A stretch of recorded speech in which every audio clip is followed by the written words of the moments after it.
नमस्कार बंधुरा स्नेहविश्वास दिल्ली चैनलेर आरो एक नतून पर्वे आपनादेर सबाइके स्वागत जानाई। आज के पुटी माछेर एक झालेर रेसिपि आपनादेर साथे शेयर करते चले एलाम। झालटा किन्तु खेते दारुण हयेछिलो और ये पुटी माछगुलो खूबई बड़ो बड़ो साइजेर छिलो, सेजन्यई এই रेसिपिटा आपनादेर साथे शेयर करते एसेछि। तो देखुन एखाने 750 ग्रामेर मतो पुटी माछ आछे। एगुलो सम्पूर्ण देशी पुटी माछ और पुटी माछगुलो किन्तु खूब बड़ो साइजेर। पुटी माछेर साइजगुलो आपनारा ठीक बुझते पारछेन किना सेटा बोलते पारबो ना, तबे देखुन हाथेर तालुते निले दुटो पुटी माछेई किन्तु हाथेर तालुटा पुरो भरे जाबे और पुटी माछेर पेटे एकेबारे डिम भर्ती। तो सबार प्रथमे এই पुटी माछगुलोके आमी केटे परिष्कार करे धुए निয়েছি। एबार चले जाচ্ছি किचेने। पुटी माछगुलो बिकेले आना हयेछिलो और पुटी माछगुलो कुटते कुटते किन्तु आमार सन्धे लेगे गेछिलो। चलुन बंधुरा एबार चले जाई किचेने। तो देखुन बंधुरा पुटी माछगुलोके निये आमी किचेने चले एसेछि। माछगुलो किन्तु खूब सुंदर परिष्कार करे धुए निয়েছি। एतगुलो माछ आमी रान्ना करब ना, ताई आमी अर्धेकटा माछ तुले निচ্ছি। बाकी जे अर्धेक माछ छिलो सेई माछेर भेतरे आमी स्वादमतो लवण एबं हलुद दिये देब। लवण और हलुद दिये माछगुलोके एकटु भालोभाबे मेखे नेब।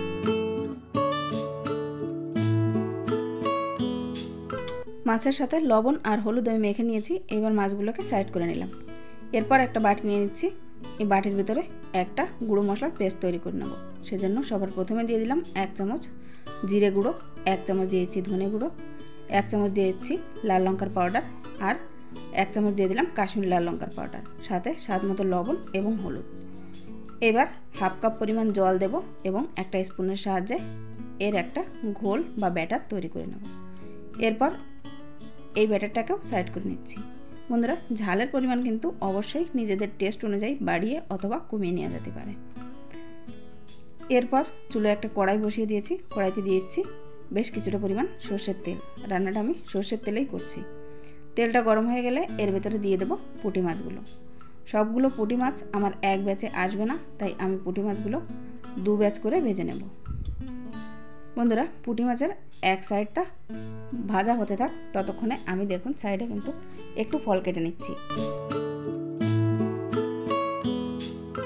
এবার পুঁটি মাছগুলো এক সাইড ভাজা হয়ে গেলে অন্য সাইডটা উল্টে দেব।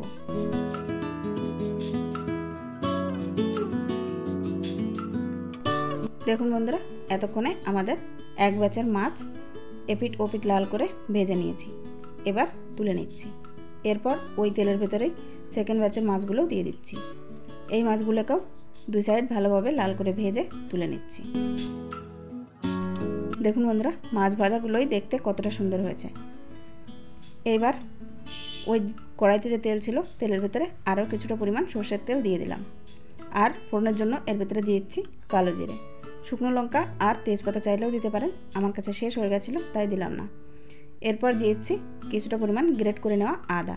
আমি খুব মিহি করে আদাটাকে গ্রেট করে নিয়েছি, আপনারা চাইলে আদা বাটাও দিতে পারেন। আর দিয়েছি টমেটো কুচি। এখানে টমেটো কুচির পরিবর্তে কিন্তু টমেটো পেস্টও দেওয়া যেতে পারে। টমেটো কুচি এবং আদা কুচিটা খুব ভালোভাবে কষিয়ে নিতে হবে যেন এর কাঁচা গন্ধটা একেবারেই চলে যায়।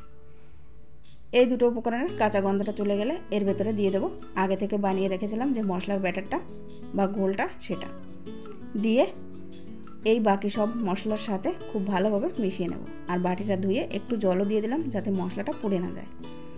এবার এই মশলাটাকে খুব সুন্দরভাবে একটু সময় নিয়ে স্লো ফ্লেমে কষিয়ে নিতে হবে। তো দেখুন বন্ধুরা 5 থেকে 6 মিনিট পর মশলাটাকে ভালোভাবে কষিয়ে নিয়েছি আর দেখুন মশলা থেকে তেলও এভাবে ছেড়ে দিয়েছে। এই পর্যায়ে এর ভেতরে দিয়ে দেবো পরিমাণ মতো জল। ঝোলটা আপনারা যেমন রাখতে চান তেমনই দেবেন, আর যেহেতু রান্নার সময় মাছে একটু জালও হবে সেই অনুযায়ী ঝোলটা দিয়ে দিতে হবে। এবার মশলার সাথে ঝোলটাকে ভালোভাবে মিলিয়ে নিয়েছি এবং ঢাকা চাপা দিয়ে ঝোলটাকে খুব সুন্দর করে ফুটে উঠতে দেব। প্রায় 5 থেকে 6 মিনিট খুব ভালোভাবে ঝোলটাকে ফুটিয়ে নিয়েছি। দেখুন ঝোলটা কিন্তু খুব সুন্দরভাবে ফুটে গেছে। এইবার এর ভেতরে দিয়ে দেব আগে থেকে ভেজে রাখা পুঁটি মাছগুলো। একটু ঝোলের সাথে মাছগুলোকে নাড়াচাড়া করে মিলিয়ে নেব। তারপর আবারও ঢাকা চাপা দিয়ে দেবো আরও 5 থেকে 6 মিনিটের জন্য। 5-6 মিনিট পর দেখুন ঝোলটা বেশ অনেকটাই কমে এসেছে। এখানে আপনারা ঝোল যত পরিমাণ রাখতে চান সেই অনুযায়ী গ্যাসের ফ্লেমটা বন্ধ করে দিতে হবে বা রান্নাটা ফিনিশ করে নিতে হবে। তো দেখুন আমি এরকমই ঝোল রাখবো। এবার সবার শেষে এর ভেতরে দিয়ে দিচ্ছি হাফ টিস্পুনের মতো গরম মশলা পাউডার। আবারও একবার সব কিছুকে ভালোভাবে মিলিয়ে নেব আর ফাইনালি গ্যাসের ফ্লেমটা অফ করে স্ট্যান্ডিংয়ে রেখে দেবো 5 থেকে 6 মিনিটের জন্য। গ্যাসের ফ্লেমটা কিন্তু আমি অফ করে দিয়েছি। 5-6 মিনিট পর আমি আপনাদের খুলে দেখাচ্ছি। দেখুন মাছের ঝালটা দেখতে কতটা লোভনীয় হয়েছে। গরম গরম ভাতের সাথে এই রেসিপিটা হলে অন্য কোনো কিছুর কিন্তু প্রয়োজন পড়বে না এক থালা গরম ভাত শেষ করার জন্য।